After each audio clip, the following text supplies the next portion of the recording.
أعوذ بالله من الشيطان الرجيم بسم الله الرحمن الرحيم السلام عليكم ورحمة الله وبركاته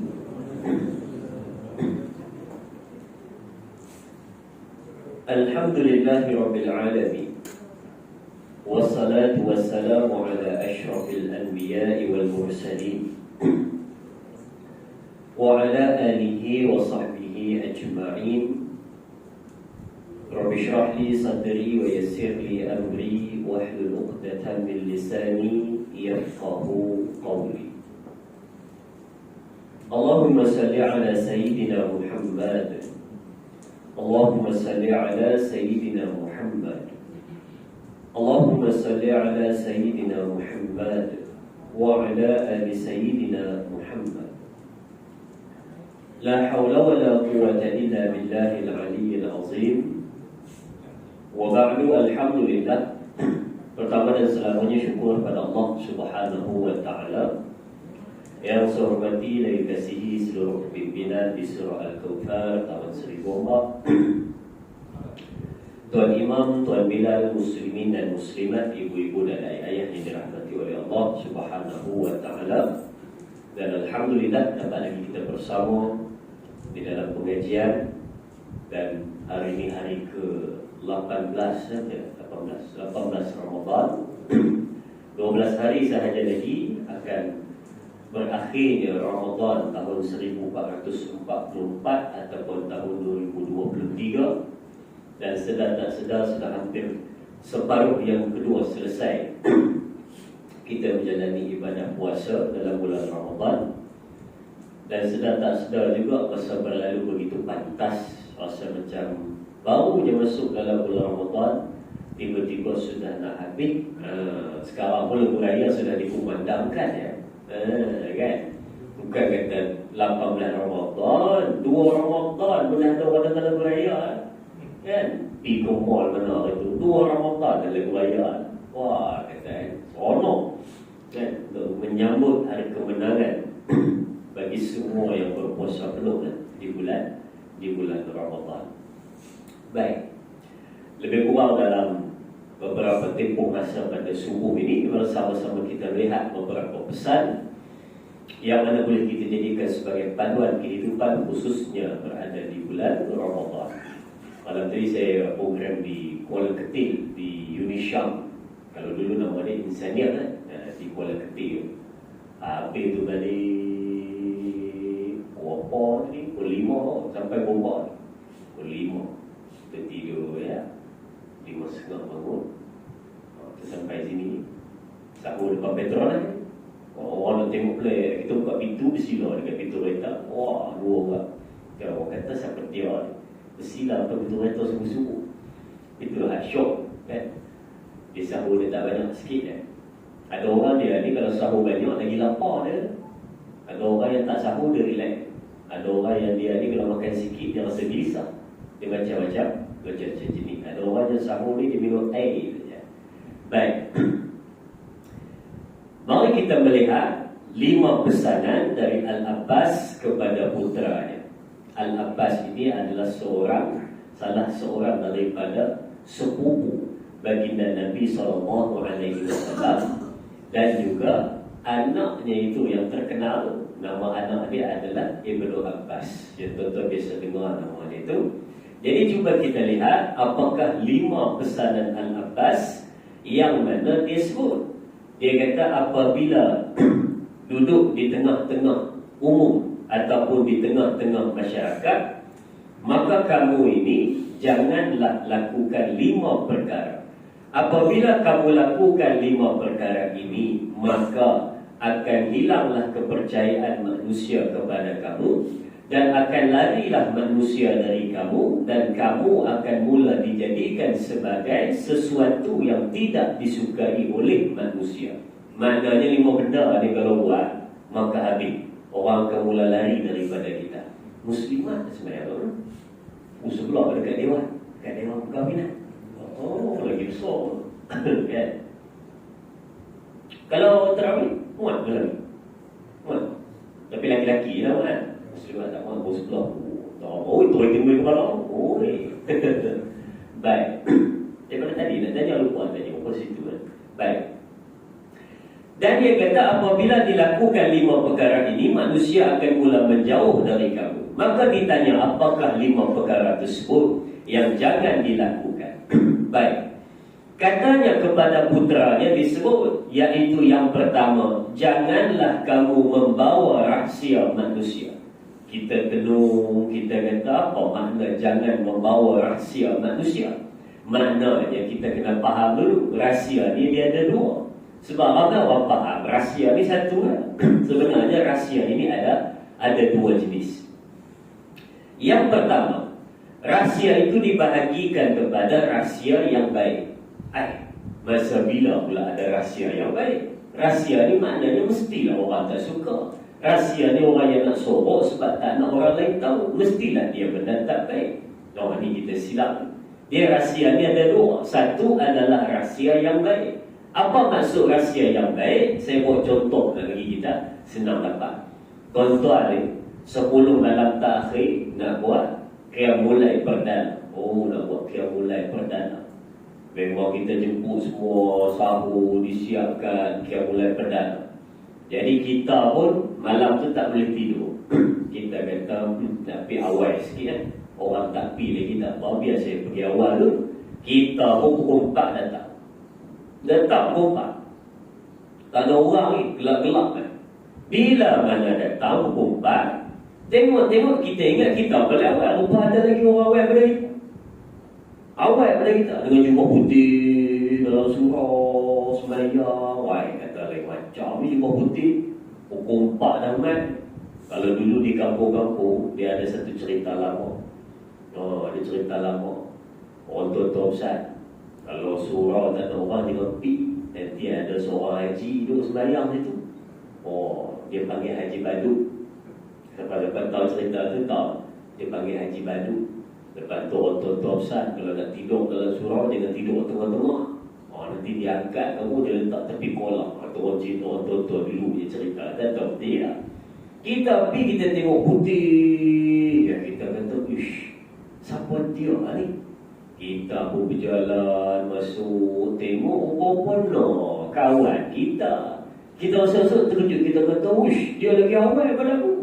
Habis dia sembahyang apa semua, kita pun pergi sebelah dia. Kita kata, bagus aku ingat aku paling awal, apa-apa kamu lagi awal daripada aku. Bagus kamu ni, kena ambil gambar dia letak dalam grup ni orang paling baik kat taman kita ni. Lepas tu dia kata apa? Janganlah begitu. Dia kata, kenapa tak boleh benda bagus ni, kita boleh jadi pemangkin semangat pada orang lain untuk datang awal apa semua qiyamul di masjid di surau. Dia kata tak boleh. Jangan. Memanglah benda baik, tapi tolonglah rahsiakan. Saya takut kalau kamu sewakan, saya tak boleh jaga hati. Nanti saya jadi riak lagi. Nanti saya jadi takabur, jadi sombong, jadi seronok dengan ibadat saya pula nanti. Biar awak seorang tahu sudahlah, jangan cerita ke orang lain. Malu saya rahsiakanlah. Maka dia kata, rahsiakanlah. Maka ini pun nama dia rahsiakan. Sebab tu, kalau tuan-tuan ingat, saya pernah cerita pada tuan-tuan. Pada satu bab yang kita mengaji kuliah Maghrib, Selasa minggu pertama, minggu kedua, minggu pertama tu, dan Bihul Rabi itu kan saya cerita itu. Saya kata ada seorang budak lelaki, remaja lelaki, dia datang jumpa dengan Syakir bin Ibrahim. Lepas tu Syakir bin Ibrahim kata, kalau betul kamu ni orang baik, cuba kamu ceritakan rahsia kamu kepada orang soleh. Apabila orang soleh itu dia suka mendengar rahsia kamu, dia reda dengan apa yang kamu rahsiakan, maka betul kamu ni orang soleh. Sebab apa dia cakap macam tu? Sebab bila mana kamu ceritakan kepada orang soleh itu rahsia kamu yang baik, maka orang soleh itu akan reda. Contohnya rahsia-rahsia baik macam tadi lah, dia sembahyang sunat malam, tak ada orang tahu, dia rahsiakan. Dia puasa sunat, dia rahsiakan. Dia tolong orang, dia rahsiakan.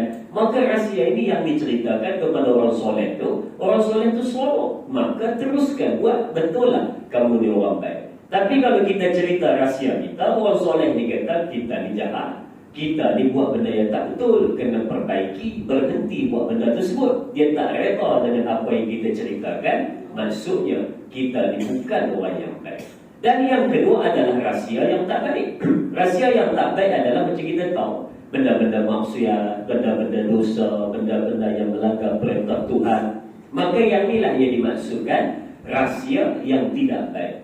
Oleh kerana itu, Al-Abbas nombor satu, kalau kamu duduk dalam masyarakat, jangan bawa rahsia orang. Apabila kamu dapat sesuatu rahsia, maka pegang dan simpanlah rahsia tersebut. Dan boleh jadi kamu ini akan termasuk dalam golongan yang tidak boleh dipercayai kerana kamu cuba membawa rahsia orang dan membuka rahsia tersebut. Kalau tuan-tuan tengok, manusia ini dia ada 5 tanda. 5 tanda manusia yang tidak boleh dipercayai. Bukan tak boleh, minta maaf, sukar dipercayai. 5 tanda manusia yang susah kita nak percaya. Maknanya bila mana kita tengok dia, kita ada rasa susah nak percaya. Di antara tanda-tandanya adalah apabila dia ni datang duduk dengan kita, dia suka cerita pasal buruk orang dan dia suka membuka rahsia orang. Duduk dengan kita, dia cerita pasal kawan ni. Duduk dengan kita, dia cerita rahsia kawan ni. Dia duduk dengan kita, ada je benda tak elok pasal orang, dia buka. Lalu kita berfikir, kita kata, apa kena-mengena? Dia suka cerita rahsia orang dengan dia manusia yang tak boleh dipercayai. Ada kena-mengena ya. Kena-mengena dia tak mana? Tentu ambil contoh mudah ya. Dengan kita, dia duduk, dia boleh cerita pasal orang lain. Boleh jadi dia duduk dengan orang lain, dia cerita pasal kita. Dengan kita, dia duduk, dia ngumpat orang lain.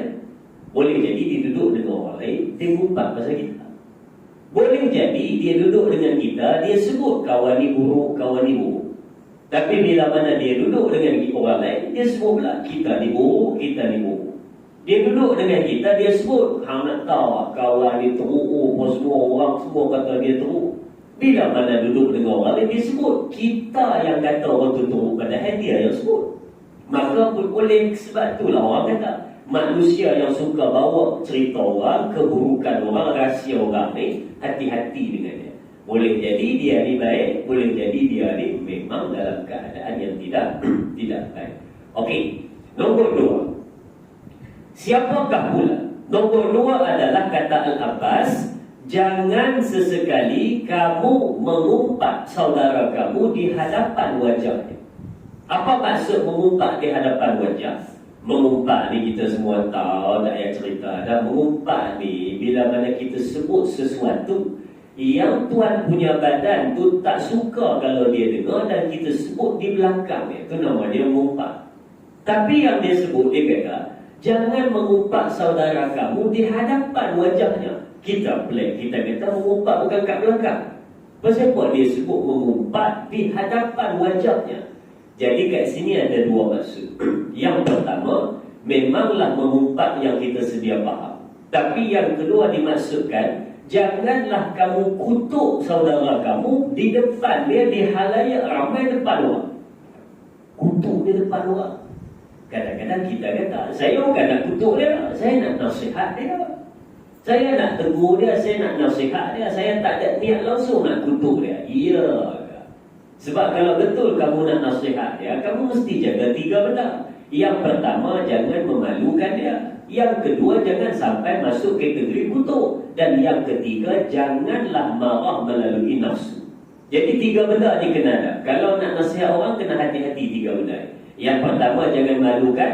Yang kedua, jangan kutuk. Dan yang ketiga, bukan marah kerana nafsu. Apa contohnya? 1, malukan ni macam saya pernah cerita pada tuan-tuan. Saya kata bila mana nak nasihat orang buat satu benda yang tak elok, jangan sebut nama dia. Jangan sebut nama dia di halayak ramai. Tuan-tuan, saya maghrib semalam sebelum buka puasa saya cukup marah betul. Siapa masuk tanda jenis tak reti nak flash dari siapa ni? Wah, marah ni contoh tak betul. Siapa ni? Malam saya duduk depan pintu tanda tu, saya nampak ada seorang je yang masuk, orang lain tak masuk. Dia sebut nama, dia kata Abang Mat semalam masuk kan. Saya rasa abang ni jangan buat dah macam tu lah. Teruk perangai tu. Lepas ni jangan buat lah. Tuan-tuan yang ada kat sini pun jangan ikut perangai Abang Mat. Ni tak boleh, ni bukan penegur, ni nama dia memalukan. Memanglah betul benda dia buat tu tak berapa baik, tapi janganlah disebut namanya buat benda itu di hadapan orang ramai. Segar dia. Lepas dia tak masuk dah tanah. Malu. Segar dia orang. Kita dah sebut nama dia, semua orang tengok. Esok orang dah cok nama dia, Abang Mat tak anti flash. Malu dia. Jadi kita dia sebut. Yang kedua, jangan sampai mengutuk dia. Kita nak nasihat dia. Jenis mungkin ada kakak, ibu-ibu di sebelah. Jenis dia sembahyang telekong tu lah 30 tahun basuh. Tidak cuci, tidak. Kita tengok telekong ni kita kata, kau ni memang tak erti basuh telekong. Wah, depan-depan dia sebut. Dia kata kau ni memang tak erti basuh telekong. Semua orang tengok ni tengah sembahyang tarawih ni. Jadi malu dia. Malu. Kita kutuk ke depan-depan. Kutuk. Boleh dia sebut benda lain. Ataupun bisik ke. Hampir berdua ke bercerita tu selalu sebut depan-depan. Dan yang ketiga bukan marah kerana nafsu. Dia ni marah ni pilih. Kamu marah ni sebab kamu betul-betul ikut nafsu ke? Kamu marah sebab dia melanggar perintah Tuhan. Jadi tengok dua benda. Kalau marah kerana nafsu nanti dia akan jadi lebih-lebih. Tapi kalau dia marah kerana nak menegakkan benda yang betul dan kerana perintah Allah, maka dia ni marah sekadarnya tetapi tetap menjaga adab. Ini tiga ni kena tengok kalau kita nak nasihat manusia. Yang ni disebutkan dia kutuk. Dan kutuk orang ni pun sudah menjadi satu tabiat normal dalam kehidupan manusia. Kutuk lah. Kadang-kadang dia kutuk keluarga orang. Kadang-kadang dia kutuk batang tubuh orang. Kadang-kadang dia kutuk pekerjaan orang. Kerja orang pun dia kutuk. Jumpa kawan lama raya-raya ni balik. Jumpa kawan-kawan sekolah dulu. Duk tanya, kerja apa sekarang? Oh, kerja ni. Kerja apa sekarang? Oh, saya cikgu. Kerja apa sekarang? Oh, saya ofis. Kerja apa sekarang? Oh, saya di bank. Kerja apa sekarang? Tak. Saya duk tanam kok kelapa. Lepas tu dah buah. Kita ambil jual kelapa. Oh, 5 orang gelap kat kawan dia jual kelapa. Apa kita dulu satu kelas dulu semua pandai-pandai. Hang rasa pandai juga apa siapa tak kerja pakai tank jaga minggu. Aduh, gelap kat kawan kerja jual kelapa. Dia tak tahu. Dia duduk di KL. Dia duduk di tepi jalan tiap hari beli air kelapa. Dia tak tahu tu kelapa kawan dia. Kawan dia toke kelapa. Yang gelap kan tu kuli orang. Mana lagi hebat? Tu lah lagi hebat. Tapi kita gelap, kerja tak pakai tie, kerja jual kelapa. Dia tak tahu satu hari berapa tan kelapa orang nak. Santan tak putih-putih orang nak. Air kelapa tak putih-putih orang nak. Sabun kelapa tak putih-putih orang nak. Dia tak tahu. Dia boleh gelak je. Dia hina kerja kawan tu. Dia kutuk kerja kawan tu. Padahal dia tak tahu. Saya ulang lagi. Kawan tu toki kelapa. Yang dia ni memang kerja pakai tie, kerja hebat, kerja bagus. Tapi dia kutuk kawan tu. Dia belum lagi toki. Kawan dia sudah pun level toki.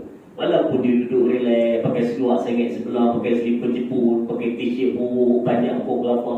Tapi tak tahu duit dia punya banyak dalam bank tu. Tolak semua duit orang duit dia. Ui, dahsyat. Jadi kaya semua kawan ni. Jangan tengok pada luaran, tengok daripada yang sebenar punya sisi. Baik. Jangan kutuk lah. Kutuk batang tubuh, kutuk keluarga, kutuk kadang-kadang satu kes dan orang tu meninggal boleh kutuk. Punyalah jahat level kita ni. Kutuk orang tak habis lagi.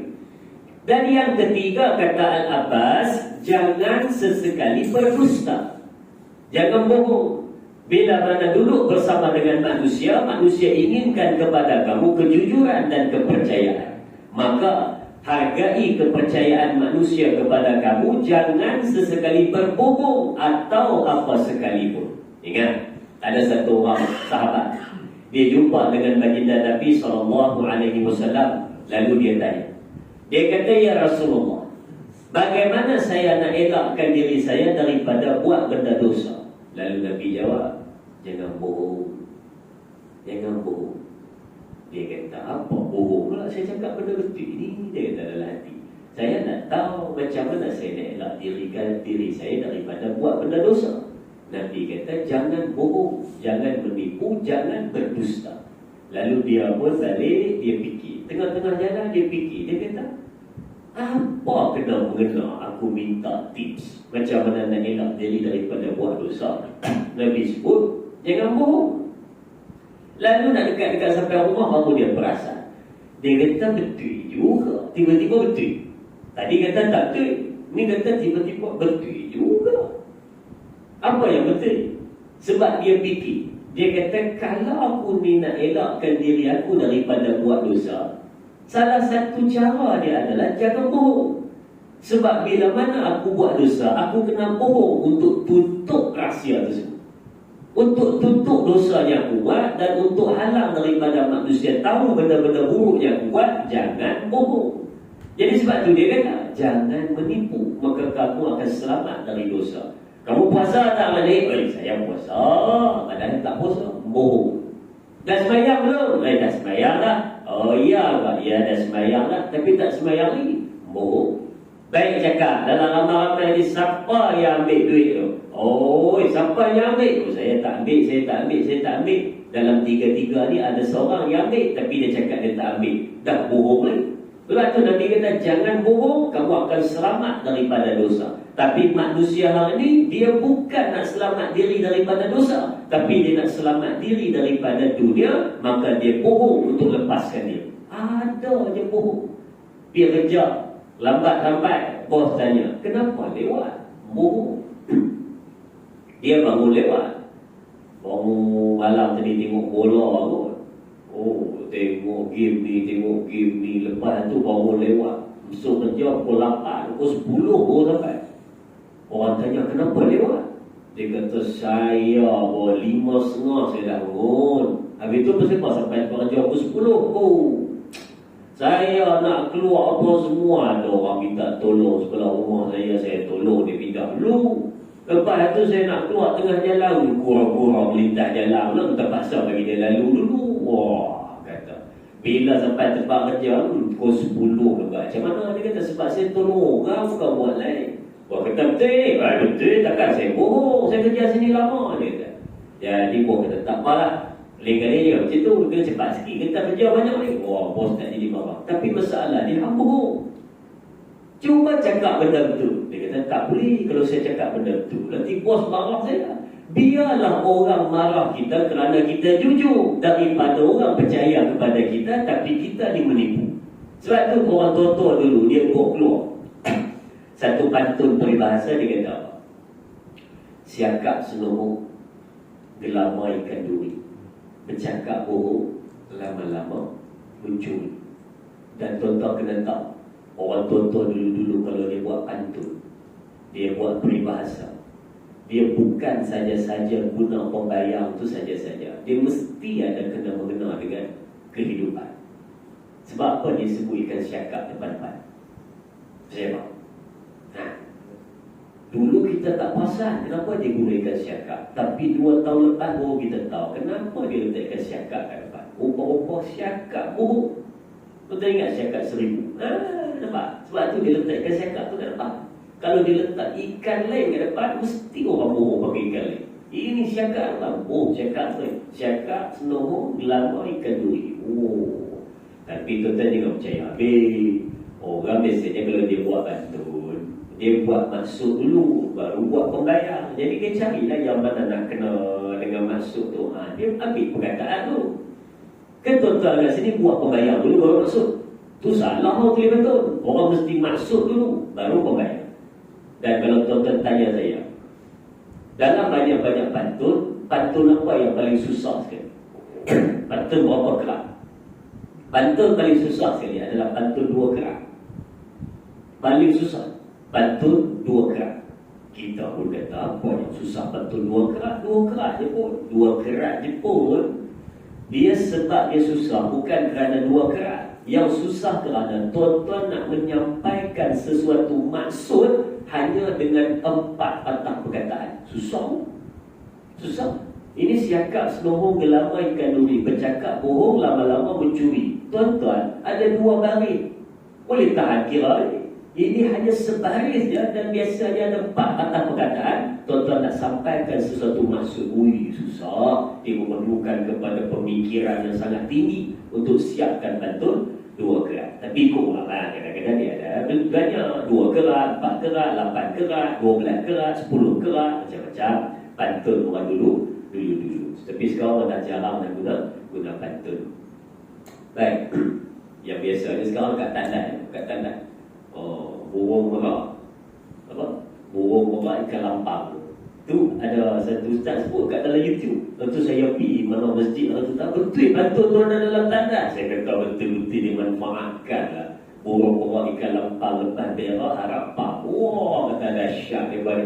Betul tapi saya tak ingat dah saya pindah. Dia print dekat kertas handphone dia lain ni. Dia tampal dekat apa nama yang peti putih flash tu kan.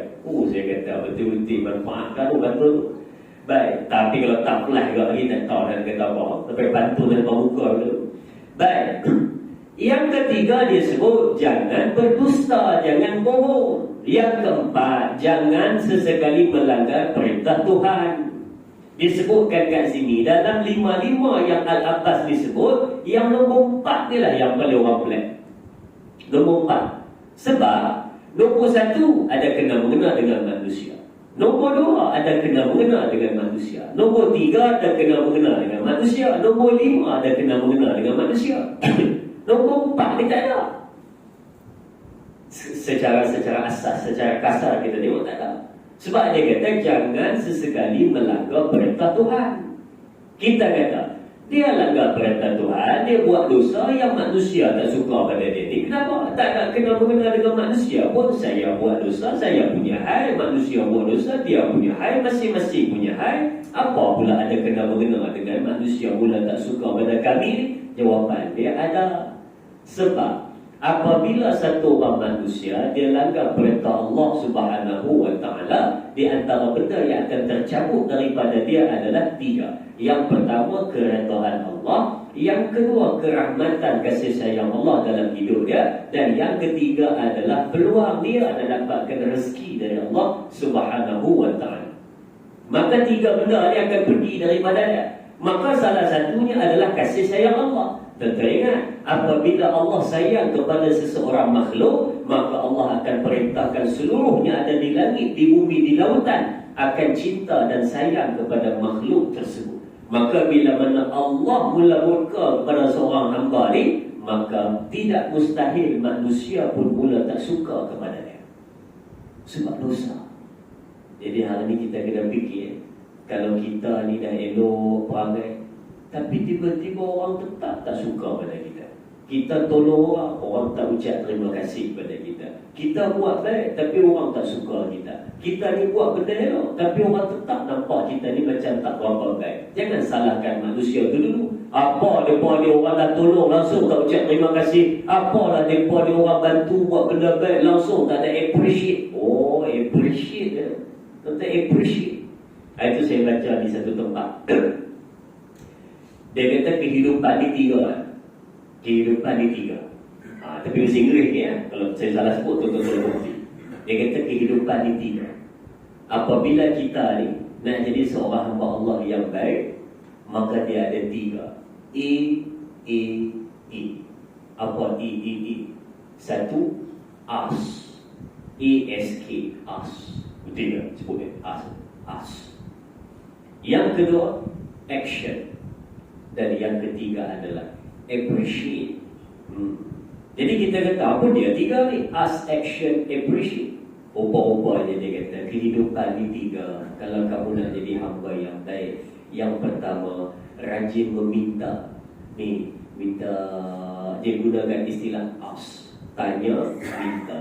Ya Allah berikanlah, ya Allah berikanlah, ya Allah minta. Yang kedua apabila dah minta dapat, maka kerjakanlah, beraksilah, kerjakan. Solat, ibadat, buat benda baik, lakukan benda baik, amal ibadat, manfaatkan apa yang kamu dah minta tadi. Supaya bila mana kamu minta, dapat, kerjakan dan syukurilah, hargai, appreciate.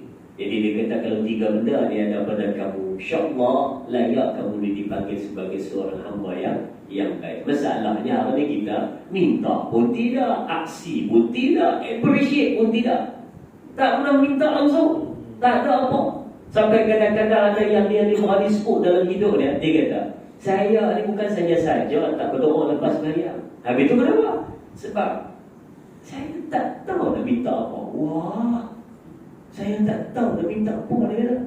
Padahal punya banyak benda boleh minta dalam hidup. Dia boleh sebut saya tak tahu nak minta apa. Asal segala benda saya nak minta. Nak jawab apa kau orang ni? Sebab dia kata saya tak tahu nak minta apa. Paling kurang minta je lah panjang umur, rezeki, baik kehidupan, tambah bulan Ramadan. Peluang nak doa makbul tu banyak tak? Ni, satu pagi ni dalam majlis ilmu. Yang kedua, bulan Ramadan. Yang ketiga, lepas waktu solat. Ui, banyak kan? Kok tuan-tuan dalam ni ada pula yang baru dianiaya? Nah, 4. Punya banyak. Tapi kita bulan Ramadan ni dah paling malas nak berdoa. Yang rajinnya tidur, yang rajinnya buang masa. Tidur. Kalau orang tua-tua dulu besar, bulan puasa banyak tidur, cepat lapar. Bila kita dah besar buat betul ni. Lagi tidur, lagi letih. Lagi tidur, lagi lapar. Kita kena ingat, orang tua-tua dulu besar, dia punya pesanan tu walaupun simple, tapi betul-betul makan dalam. Tapi ada satu je lah pesanan orang tua-tua dulu-dulu, tapi tuan-tuan jangan pakai hari lah, sebab dia tak relevan. Apa dia? Kalau tak larat puasa penuh, puasa sekarang hari. Itu tak payah pakai lah. Kalau pakai yang tu habis kan. Sampai ketua pakai yang tu. Tapi betul, mak saya dulu pesan, dia kata. Kalau tak larat puasa penuh, puasa sekarang hari. Sampai umur 70 pakai yang tu lagi. Tak jadi lah. Kira musafir je tiap hari. Kira doa kerja berat je tiap hari. Kira sakit je tiap hari. Tak boleh lah. Ada je alasan nak mengelak daripada buat sesuatu ibadat. Baik, balik kepada yang disebut tadi. Maka kasih sayang Allah pun akan mula hilang kepada kamu. Maka manusia pun mula akan membenci kepada kamu. Banyak buat benda baik, tapi manusia mula menjauhkan diri daripada kita. Ini masalah yang berlaku. Kata Al-Abbas, janganlah kamu melanggar perintah Allah, kerana manusia akan mula menjauh diri dari kamu. Baik, bukan kata manusia, makhluk Allah pun akan mula tak suka kepada kita. Sebab tu, kalau tuan-tuan rajin balik pergi buka YouTube, bosan-bosan dari Ahad tak nak buat apa, pergi buka YouTube. Tuan-tuan type kat situ, cerita ke berita? Berita untuk kawan. Nyanyian Ebit G.Ade. Ebit G.Ade tu kenal? Ebit G.Ade ni lah yang tulis lagu yang Ramli Sarip nyanyi. Lagu apa? Kemalia apa? Orang dulu tahu lagu tu, lagu Kemalia. Jadi tuan-tuan tag ke itu, berita untuk kawan, Ebit G.Ade. Dia keluar lagu tu tahun sama dengan tarikh saya lahir. Bukan tarikh saya lahir, tahun saya lahir, 1996. Allah, 27 tahun dah lagu tu. Kalau tuan-tuan tengok lagu tu, tuan-tuan akan sedar yang mana kita ni kadang-kadang tu seronok hidup di atas dunia, buat benda dosa, kita kata tak ada apa-apa. Tuan-tuan tengok lagu tu, dia cerita. Itu sebab tu nama dia berita untuk kawan. Dia nak beritahu, mungkin Tuhan mula bosan melihat tingkah kita yang selalu bangga dengan dosa-dosa. Mungkin alam mulai enggan bersahabat dengan kita. Cobalah kita tanya pada rumput yang bergoyang. Sebab dia kata alam mulai enggan bersahabat dengan kita. Itu yang tengah-tengah tu dalam rumah pokok, tengah limpah buku habis rumah kita. Tu yang tengah-tengah jalan dalam taman buku berak tempel. Dulu dalam rumah dia tengok TV, cicak berak dan tuan dia hidup. Kita kata apa si kita tiba musibah ni. Boleh jadi ada benda yang kita buat menyebabkan makhluk pun tak suka pada kita. Orang lain kalau duduk kucing main atas rimah, kita pergi kat kucing-kucing lari. Nah, kena tanya balik, apa kita ada dalam hati ni sampai kucing lari daripada kita. Lalu depan rumah orang, anjing menyalak tengok kita. Why? Apa kita buat ni? Baik. Dan yang kelima, kata Al-Abbas kepada putranya, apakah ia yang kelima? Janganlah sampai mereka melihat pengkhianatan timbul dari diri kamu. Dan yang kelima barulah disebut, jangan khianat pada sesiapa. Jangan sampai manusia nampak kamu dikhianat kepada sesiapa. Maka khianat lebih teruk daripada menipu, Kerana menipu hanyalah ungkapan yang kotor tetapi tetap juga berbisa, tetapi khianat dia balut dua-dua sekali. Dia bohong dengan mulut dan juga dia khianat dengan tingkah laku. Jadi lagi dahsyat.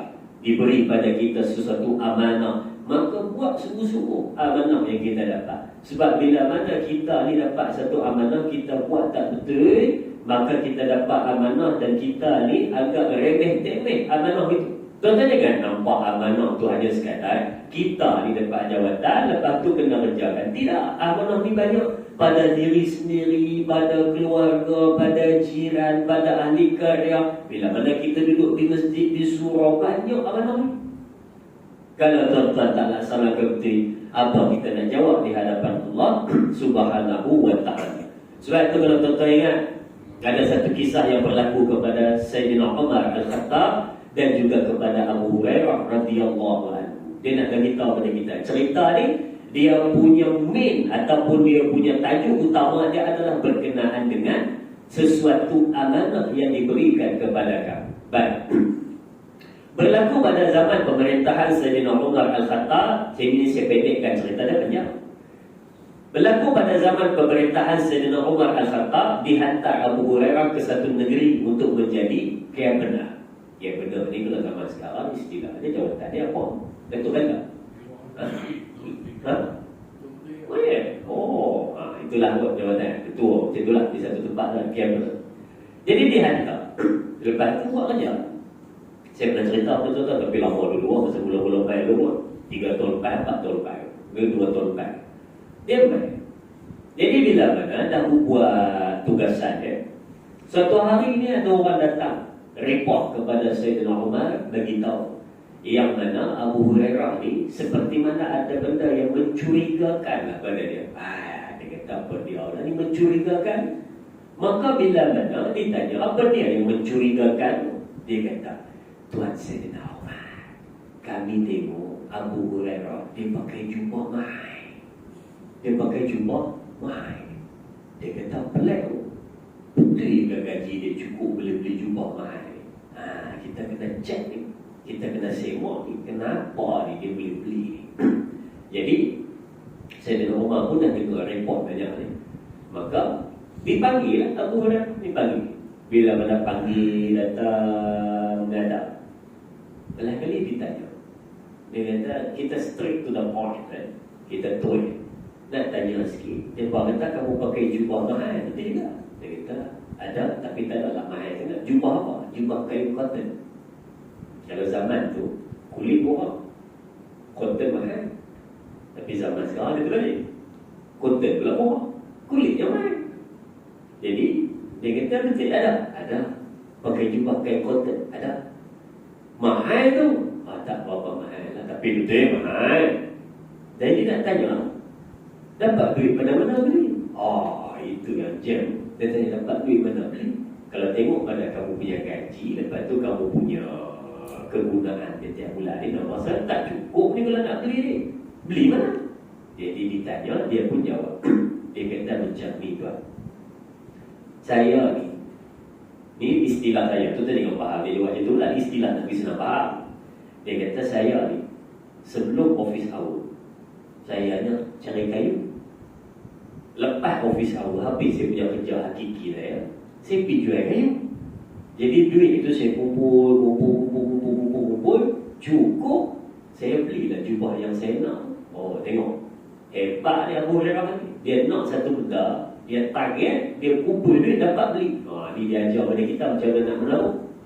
Jadi dia kata cukup saya beli. Betul ni? Ada bukti? Ada, tunjuk semua resit.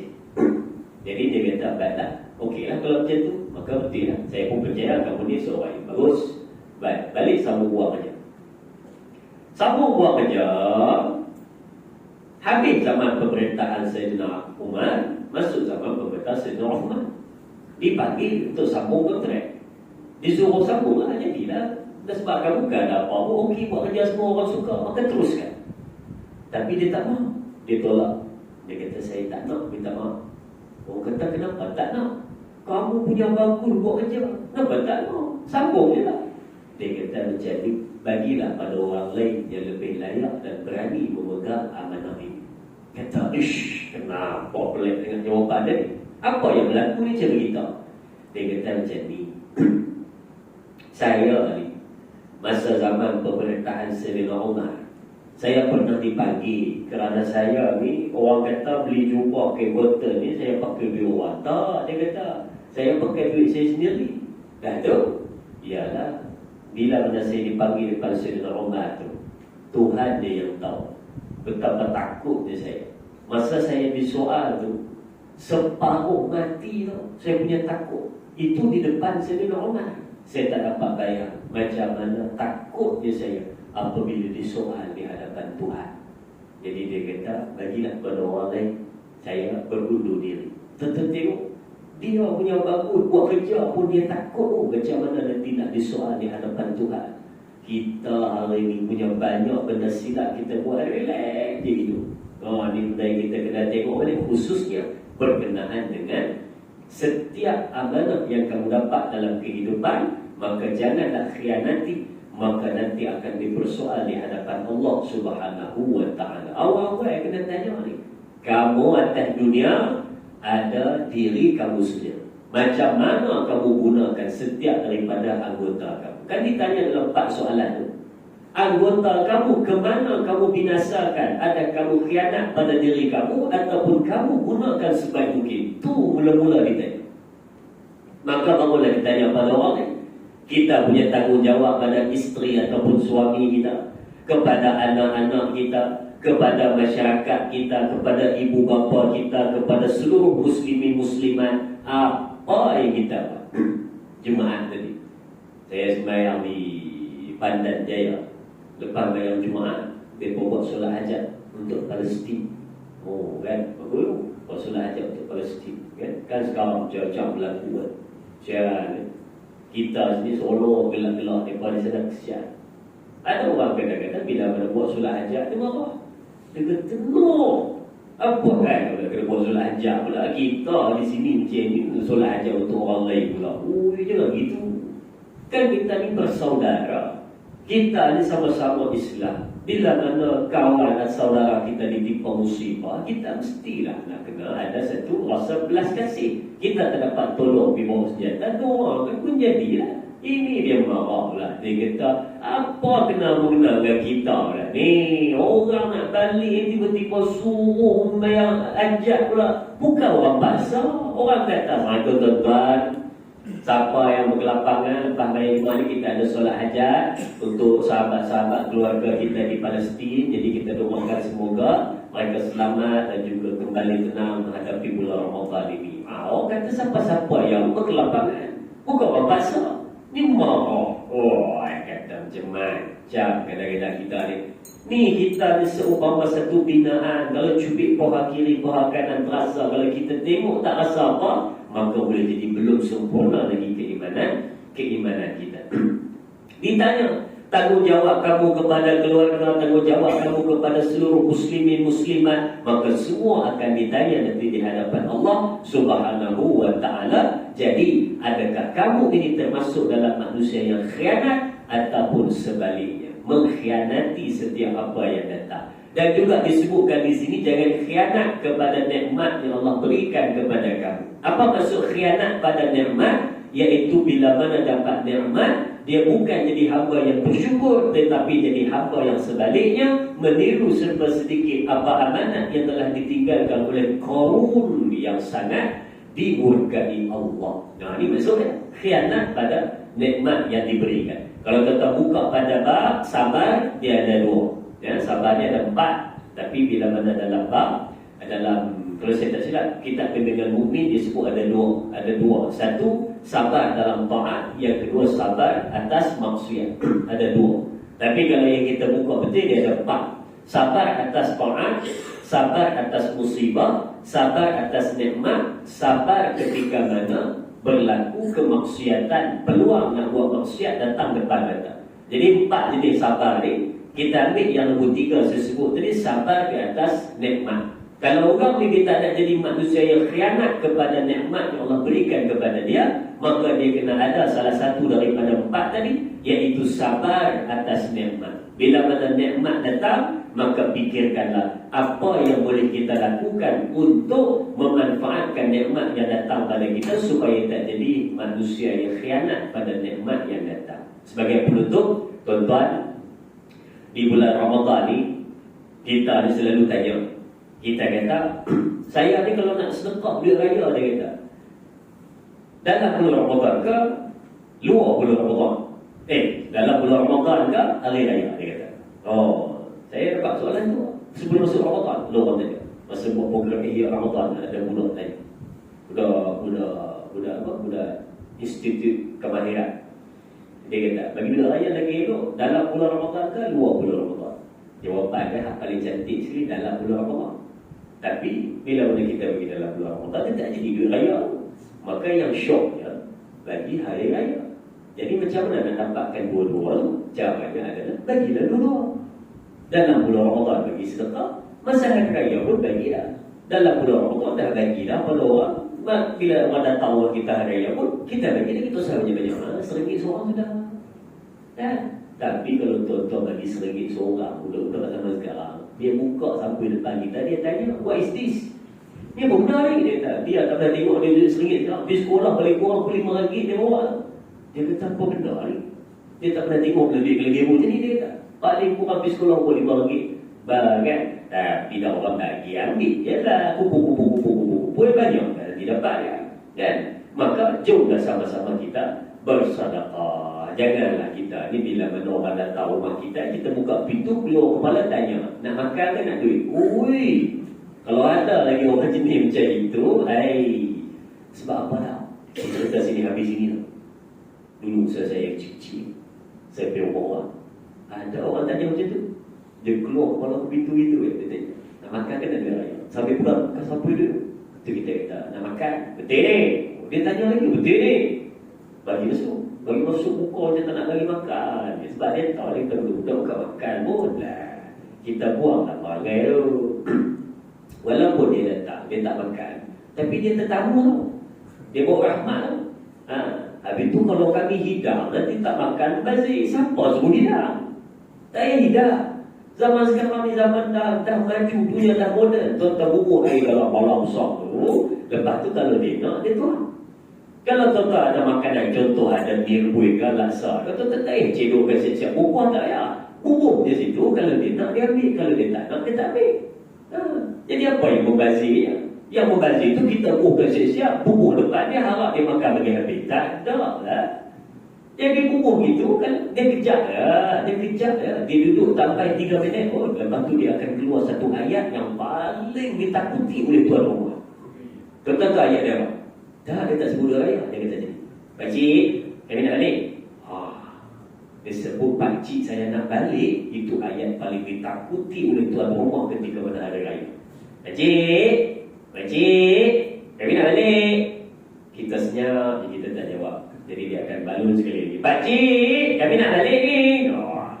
Tiba-tiba pakcik tu pula, pakcik tu kata, balik lah. Apa tu? Balik lah. Tak, kami nak balik ni. Ya balik je lah. Tapi kami nak balik. Maksud dia apa? Maksud dia sampai mana? Dia kata kan, itulah benda yang memeriahkan tu. Tapi kita ni kadang-kadang yang tu pun kita berkira kan.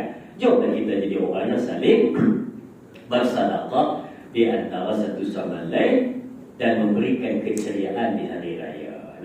Ini di antara orang yang tidak mengkhianati nikmat lah ni. Dan 7 lupa gaya lah. Zakat fitrah belakang ni lupa gaya lah. 7 ke 14 ke 21. Kena tengok kan. 7, 14, 21. Kalau tuan-tuan makan beras biasa 7 lah. Kalau makan hak standard tengah-tengah ni 14 lah. Kalau makan beras 21 lah. Kan? Ada budak sekolah menengah kat tanya, ceramah apa, nuzul Quran baru-baru ni tanya. Saya kata sebab ada soalan tanya, kata, bang, kalau bayar zakat fitrah untuk girlfriend saya boleh?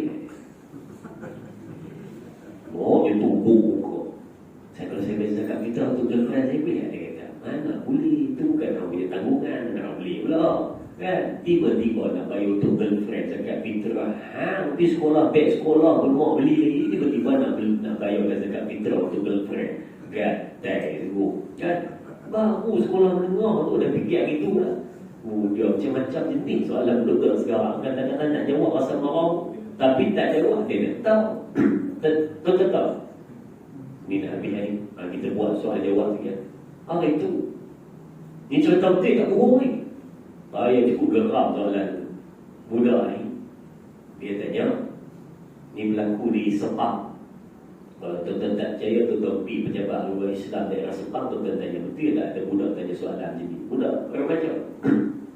Dia kata, Pak, saya ada satu soalan. Apa? Dia kata macam ni. Kalau orang tu musafir, dia diizinkan berbuka kan? Saya kata, ya diizinkan. Bukan wajib bukan, diizinkan. Ya, saya kata, betul-betul.